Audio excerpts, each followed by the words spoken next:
আমরা পার্ট 2 তে জেনেছিলাম হযরতে মুসা আলাইহিস সালাম এবং হযরতে ইব্রাহিম আলাইহিস সালামের উপাধি কি।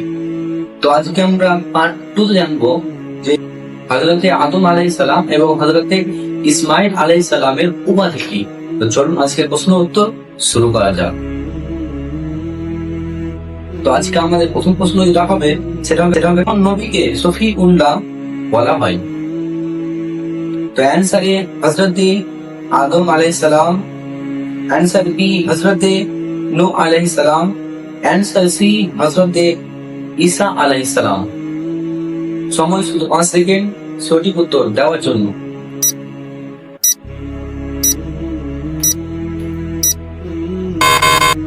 সঠিক উত্তর হলো आंसर ए हजरत आदम अलैहिस्सलाम।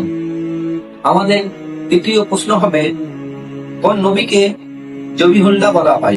आंसर ए हजरत इस्माइल अलैहिस्सलाम, आंसर बी हजरत इसहाक अलैहिस्सलाम, आंसर सी हजरत याकूब अलैहिस्सलाम।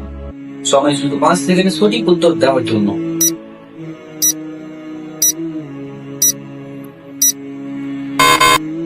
সঠিক উত্তর হলো आंसर ए ইসমাইল আলাইহিসসালাম। যারা এই দুটো প্রশ্ন পেরেছেন তারা কমেন্টে লিখে যাবেন এবং পার্ট 3 নবীর উপাধি নিয়ে যদি আপনারা আরো জানতে চান তো পার্ট 3 আনবো। তাই আপনারা কমেন্ট করুন কোন নবীর বিষয় আনবো। তো দেখা হচ্ছে পরের ভিডিওতে। আসসালামু আলাইকুম ওয়া রাহমাতুল্লাহি ওয়া বারাকাতুহু।